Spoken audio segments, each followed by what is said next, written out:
Hello and welcome to Dateline Abuja. I am Kayla Megwa. Let's begin with a rundown of major stories from the nation's capital in our Abuja wrap.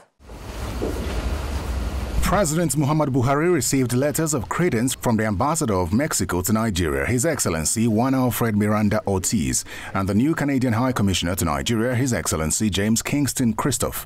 President Buhari is assuring that Nigeria has made meaningful progress in the fight against banditry with the support of friendly countries, including Canada and Mexico. I urge you to also build friendship and acquaintances in the course of your stay in our country. Your Excellencies, ladies and gentlemen, the devastating effect of global insecurity, climate change, and the post-coronavirus era has devastated global economies. Nations continue to struggle to recover from these multiple global challenges. Also, the national chairman of the All Progressives Congress, Mr. Abdullahi Adamu, has officially unveiled Governor Simon Lalong of Plateau State as the Director General of the party's presidential campaign organization. He made the announcement when he led the presidential candidate Asiwaju Bola Tinubu and vice presidential candidate Senator Kashim Shettima to a meeting with the president in his office. In the APC, we believe very strongly that no matter what description, no matter what faith you associate with any one of our candidates or any one of our officers, the party, we are first and foremost Nigerians. There's no doubt in the fact that we have people who stock trade on some of these religious issues. Just like you have people expressing fears or concerns about a Muslim ticket, there are Christians that welcome it as a positive development in Nigerian politics. They are Nigerians. They are entitled to their opinion. Any APC member who is aggrieved by this will only ask him to be patient or her to be patient and see how we develop. President Buhari received in audience the Executive Vice Chairman and Chief Executive Officer of the National Agency for Science and Engineering Infrastructure, NASENI, Professor Mohammed Sani Haruna. The President chaired this week's Federal Executive Council meeting. The Vice President, Professor Yemi Osinbajo, participated in the meeting, his first outing since he completed a successful surgery. The President swore in 3 new permanent secretaries representing Adamawa, Akwa Ibom, and Sokoto states. The Council has approved the sum of 2.68 billion naira as part of efforts to beef up security in the nation's capital. The government also explained the approval of the purchase of vehicles for Niger Republic. Over time, Nigeria has had to support its neighbors, especially immediate neighbors, to enhance their capacity to secure their countries as it relates to us. This is not the first time that Nigeria has supported Niger based on the request of their presidents, and such requests are approved and the interventions are provided. The leadership of the Senate has met with the service chiefs, heads of security and intelligence agencies in Nigeria to review the strategies in fighting insecurity and explore more solutions to the problem. The meeting is at the instance of the President of the Senate. This current present position where we are is most frightening, because it's like there's nowhere to hide or nowhere to go. We have problem with our economy to some extent because of security. No foreign direct investments, or not as much as we would ordinarily attract to our country. The level of oil theft is of industrial scale today. The federal government says services on the Abuja-Kaduna rail line will not resume until all those kidnapped by bandits in March this year are rescued and reunited with their families. The Minister of Transportation, Mr. Mwazu Sambo, disclosed this during an inspection visit to the Idu and Kubwa train stations in Abuja. It is very important to get those Nigerians that have been kidnapped reunited with their families. Otherwise, like my brothers noted, it will appear government is not sensitive, whereas government is not only sensitive, but government is doing everything it can to make sure that those who have been affected by this unfortunate are reunited with their families. So I think it is an important step to do that first and foremost. Secondly, you must put in place adequate security and infrastructural measures to protect and prevent all forms of threats. All forms of threats that are possible. And leave what you cannot do to God. But everything humanly possible must be put in place to ensure that a recurrence of this nature is automatically eliminated forever. The federal government is insisting that the price of premium motor spirits is yet to be deregulated, despite the official launch of the Nigerian National Petroleum Company Limited as a commercial entity in line with the provisions of the Petroleum Industry Act. The Minister of State for Petroleum Resources, Mr. Timipre Silva, stated this at the beginning of an engagement with stakeholders on the new regulations for the oil and gas sector. A lot is going on, and as at yesterday, I noticed myself that the queues in Abuja are going. I don't know whether you are seeing more queues, but I think a lot is being done to ensure that the queues are dissipated. I can tell you authoritatively, we have not deregulated. The government is subsidizing. If there are increases in price, it is not from the government. It's probably from the marketers. But of course, I will talk to the authority chief executive to ensure that they actually regulate the prices. But this is not from the government. We have not deregulated. And over 66 billion naira has been disbursed to over 1.2 million beneficiaries nationwide under the Survival Fund of the National Economic Sustainability Plan. The Minister of State for Industry, Trade and Investment, Ambassador Mariam Katagum, stated this while reeling out the score sheet of the program in Abuja at a town hall meeting. 19,928 beneficiaries failed to deliver their items after receiving the initial 30,000 naira, which was a sort of mobilization fee, thereby breaching their contract with the federal government. STECO has directed the appropriate agencies to commence the process of recovering such monies and possibly prosecuting the defaulters, as they have blocked the chances of many MSMEs that would have benefited from the scheme.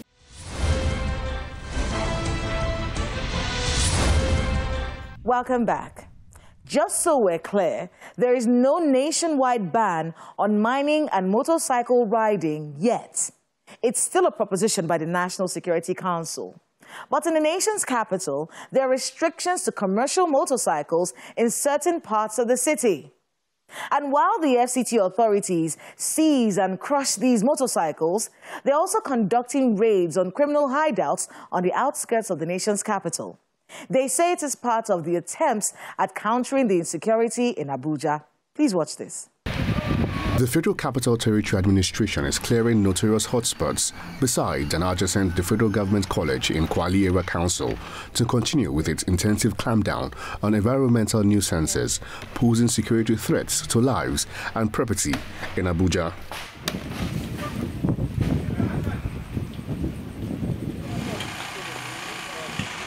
Accompanied by joint security operatives, the FCT officials demolished multiple illegal structures, mainly shanties built with zinc and wood, used for block molding, selling of petroleum products, food and drinking joints, all operating under an electric high-tension wire in the area. Other affected makeshift structures and clusters of kiosks erected by artisans.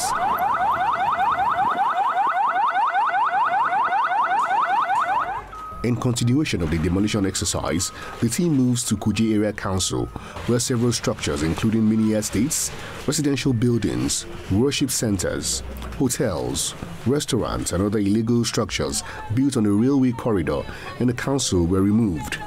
The FCT officials, in company of the Armed Joint Security Team, also cleared illegal structures along the major roads in Kuje town. Although the authorities have planned the week-long activities, it's coming at a time when the Federal Capital Territory is facing attacks by bandits.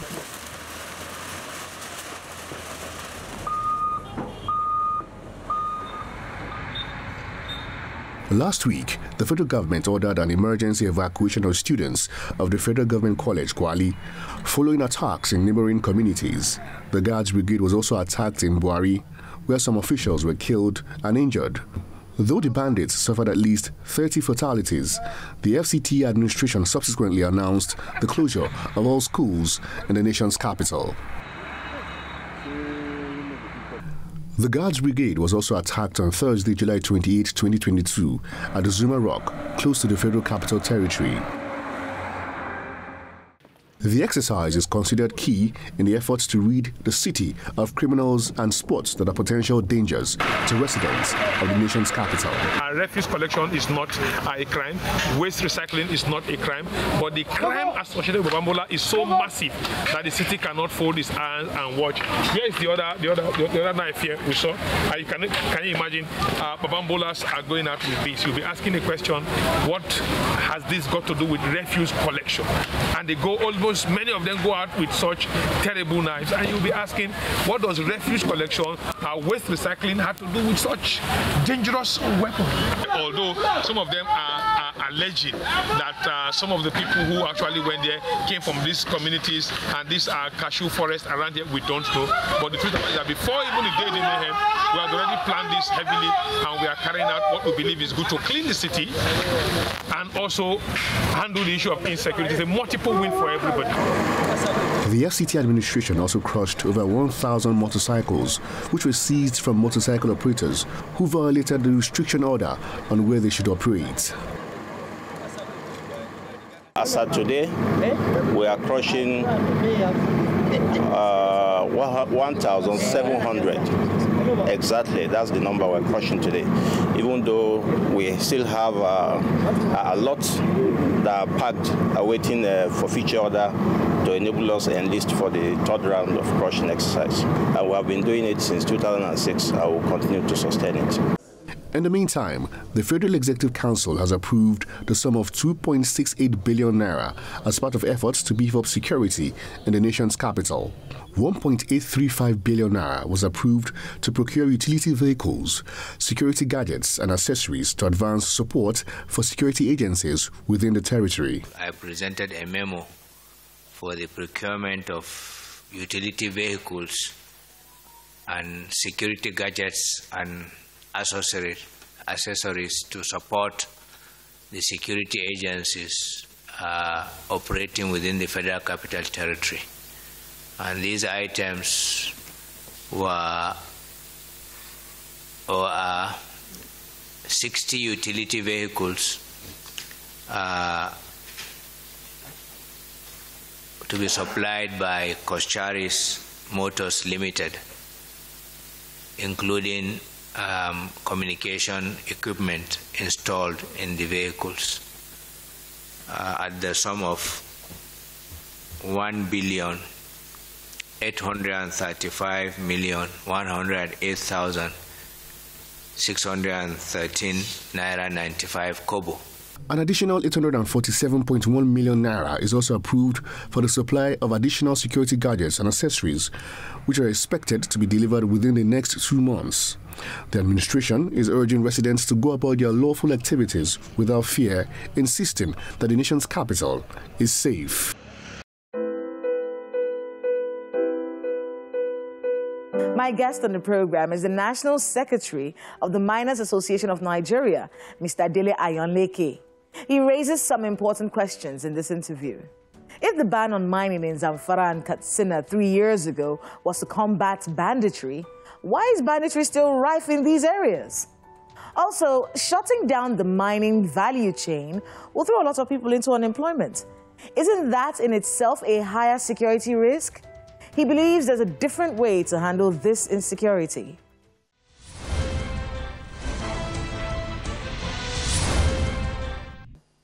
Mr. Ayonleke, welcome to Dateline Abuja. Good afternoon, Kayla. Talk to us a bit about how you felt when you heard that there's a plan to stop mining activities in the country as a way to check insecurity. How did that make you feel? Well, as an operator and also as the secretary of the Miners Association of Nigeria, which is the body of operators in the industry, we don't feel good about that proposal, even though it's not a decision yet. It's a proposal by the government, and why we actually agree with the government that there's need for us to do everything possible to checkmate the spate of insecurity in the country. Stigmatizing mining as the only cause of insecurity, we don't feel good about it.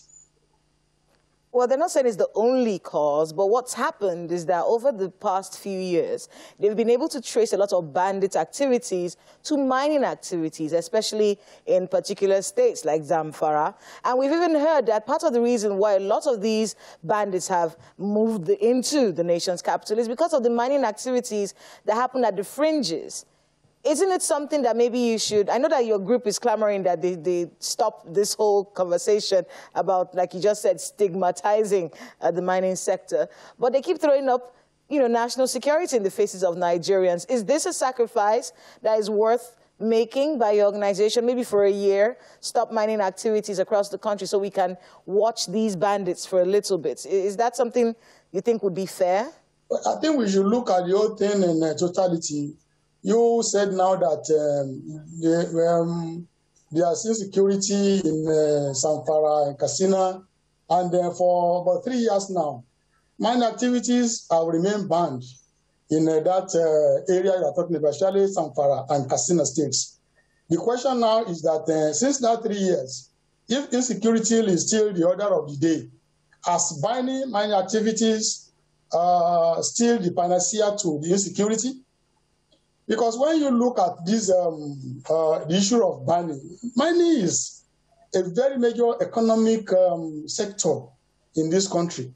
And a lot of millions of people are employed, obtaining their means of livelihood from this sector. So if you now ban it, if you now extend the frontiers of the banning beyond Zamfara and Katsina states to all other states, all other areas of the Federation, you can see the number of people that will be thrown out of jobs. Will that not increase the spate of insecurity? If able-bodied youths do not have jobs to do, are we not telling them to find means of obtaining livelihood, which may result into more hands being recruited into this banditry and insecurity taking place all over the place? So what would you say would be a fair idea? Because you do have a logical argument there. I mean, if they've banned mining activities in the past few years, has that reduced the level of banditry?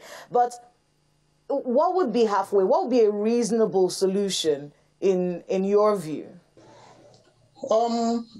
We went on a press conference yesterday, and of course, we tried as much as possible to proffer some solutions to the insecurity. Number one, you want the government and the Nigerian public to know that we are responsible individual and corporate citizens of the Federal Republic of Nigeria, and we are very patriotic to the point that we know that this issue of security is something that everybody must get involved, because it is not our pleasure that there are insecurity taking place all over the place. And we have said it that even if the government said there is a connect or a nexus between mining and insecurity, we have tried to expatiate on what are the major reasons why this connection is being drawn. Number one is that most of these mining activities, most of these mining operation sites, they are located far away into the bush, into the wilderness, where there are no civilization, no good roads, no communication network. So, and what this means is that it's mining areas will provide hideouts for these hoodlums to operate and to hide. So if government should open up all these places to civilization, and the places even where banning has taken place, if they allow our operators to go back to sites, as a responsible and patriotic citizens, everybody must have to contribute to the issue of insecurity. There are some mining locations in Nigeria today that the operators there are teaming up with the security agencies in their localities. They team up with them, and they are all fighting this insecurity together. So if you now send these people away, they will not be able to contribute their quotas. And of course, this one does not mean that these bandits, these illegal operators will still not take over their sites. So we have already offered a lot of solutions. Number one, like I told you, is that the government should open this place up for civilization. And of course, all these intervention funds that are flying over the place, mining should be accorded a lot of attention. We have asked the government to facilitate these equipment leasing facilities for us so that people can go back to site, they can operate very well. And of course, there will be a reduction in the amount of labor that will be needed. So these are some of the areas by which we think this issue of insecurity can be addressed. We also encourage the government. Sometimes in February 2020, the Ministry of Mines and State Development launched an initiative that is remote sensing and monitoring control system. We encourage the government to install this system in conjunction with some other agencies of government, security agencies, and so that they can digitalize this system, and from there they can monitor whatever is going on in all the locations, so that through that one, this issue of insecurity can be checkmated. Let me ask you about a short-term solution, something right now that can be done, let's say in a month or two, that Nigerians will be able to feel safe, from your perspective. What actions can be taken? If we want to be effective in our security system, the local government should be empowered. They should be able to know what are the responsibilities when it comes to issue of security. And then, of course, I don't know whether you are aware that the Nigerian Security and Civil Defense Corps, they have been mandated, I think it's part of their responsibility to take care of national assets. National assets include these mining sites. If they are empowered, because they are closer, they should be closer to the community, to the localities, to the rural areas, more than any other security agencies. If they are empowered, and the surveillance initiative of the Ministry of Mines and State Development, if they are empowered and they collaborate together with those of us who are operators, because we know the terrain, and of course we know what are the needs of our different localities. If we can team up together in a very short while, I think we'll be able to checkmate. If not addressing this in totality, we'll be able to checkmate this insecurity. Well, Mr. Ayonleke, that's where we have to wrap it up on this interview. But thank you very much for speaking with us, and good luck with the work that you do. Thank you very much, Kayla. Thank you, everybody over there. Thanks to my guest and to everyone who spoke to us today on the program. The Geological Survey of Nigeria has indicated the presence of over 34 minerals currently being mined in more than 450 locations all over the country. The development of the mining subsector of the Nigerian economy will create more jobs for citizens of the country. But the enabling environment for this to actually work is a dilemma. This insecurity is putting a halt on these otherwise wholesome plans. Do we sacrifice a sector of the economy on the grounds of national security? Is there a middle ground that can be reached? Is there time for all this to be done and return Abuja to the peace and safety we now miss so much? I don't know. I am hopeful. We must keep hope alive. So as we've been saying for the past few weeks, be more security conscious. If you see something, say something. And please stay safe. That's Dateline Abuja this week. Please let us know the happenings in your neighborhood using the social media handles showing right now on your screens. Thank you so much for watching. I am Kayla Magwa. See you next time.